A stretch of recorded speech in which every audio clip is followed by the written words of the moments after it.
નમસ્કાર મિત્રો, આઈબીપીએસ દ્વારા બેંકોમાં ક્લાર્કની જગ્યાઓ માટે ભરતીની જાહેરાત કરવામાં આવી છે, જેમાં ગુજરાતની બેંકોમાં પણ ભરતી કરવામાં આવશે. અને ખાસ મહત્વની વાત એ છે કે આમાં લેવાતી પરીક્ષાનું પેપર ગુજરાતીમાં પણ હોય છે. તો આ વિડીયોમાં આપણે ફોર્મની તારીખ, કુલ જગ્યાઓ, પગાર, પરીક્ષાની પદ્ધતિ, ઉંમર મર્યાદા અને પરીક્ષાના સેન્ટરો વિશે માહિતી મેળવીશું. મિત્રો, શૈક્ષણિક લાયકાતની વાત કરવામાં આવે તો સાયન્સ, કોમર્સ કે આર્ટ્સ કોઈ પણ સ્ટ્રીમમાંથી કોઈ પણ વિષયમાં સ્નાતક થયેલ હોય અથવા 21/7/2024 સુધીમાં સ્નાતક થતા હોય તેવા કોઈ પણ ઉમેદવાર આમાં ફોર્મ ભરી શકશે. અને આના માટે કોમ્પ્યુટરનું બેઝિક જ્ઞાન હોવું જરૂરી છે. મિત્રો, પરીક્ષા આપવા માટે ફોર્મની વાત કરવામાં આવે તો આના માટે ફોર્મ ઓનલાઈન ભરવાનું થશે. IBPS.in ની વેબસાઇટ ઉપરથી ઓનલાઈન ફોર્મ ભરી શકાશે, જેની લિંક ડિસ્ક્રિપ્શનમાં આપેલી છે. અને ફોર્મ ભરવા માટેની તારીખ 1/7/2024 થી 21/7/2024 સુધીની રહેશે. પરીક્ષાની ભાષાની વાત કરવામાં આવે તો ગુજરાતના વિદ્યાર્થીઓ ગુજરાતી, હિન્દી અથવા ઇંગ્લિશ ત્રણમાંથી કોઈ પણ ભાષામાં પેપર આપી શકશે, પરંતુ આના માટે ઓનલાઈન ફોર્મ ભરતી વખતે ખાસ ભાષા પસંદ કરવાની રહેશે. ઉંમર મર્યાદાની વાત કરવામાં આવે તો જનરલ કેટેગરીના ઉમેદવારો માટે ઓછામાં ઓછા 20 વર્ષથી વધુમાં વધુ 28 વર્ષ સુધીની ઉંમર મર્યાદા છે, જ્યારે અન્ય કેટેગરીના વિદ્યાર્થીઓને નીચે મુજબની છૂટ આપવામાં આવશે. વિધવા અથવા તો છૂટાછેડા લીધેલ મહિલા જો તેના પતિથી અલગ રહેતી હોય તો તેમના માટે સ્ક્રીન પર દર્શાવેલા વર્ષોની વય મર્યાદા રહેશે.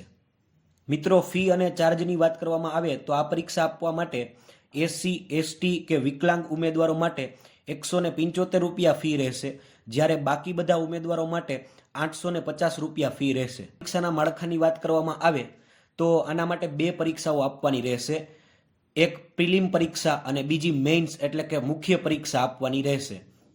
પ્રિલિમ પરીક્ષાનું પેપર 100 ગુણનું હશે, જેમાં 3 વિષયોનો સમાવેશ થાય છે: ઇંગ્લિશ, ગણિત અને રિઝનિંગ.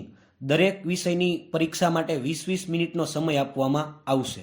પ્રિલિમ પરીક્ષાના માર્ક મેરિટમાં ગણાતા નથી, પરંતુ તેમાં પાસ હશે તેને જ મેઇન્સ પરીક્ષામાં બેસવા દેવામાં આવશે.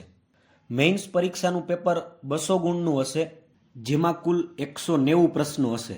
મિત્રો, બંને પરીક્ષાઓ ઓબ્જેક્ટિવ ટેસ્ટ એટલે કે MCQ ટાઈપની હશે અને ખોટા પ્રશ્નોના નેગેટિવ માર્કિંગ પણ છે, જેની ખાસ નોંધ લેજો. અને બંને પરીક્ષાઓ ઓનલાઈન કોમ્પ્યુટર બેઝ આપવાની થશે. પગારની વાત કરવામાં આવે તો 7મા પગાર પંચ મુજબ બેઝિક પ્લસ ભથ્થા સાથે 40,000ની આસપાસ પગાર મળશે.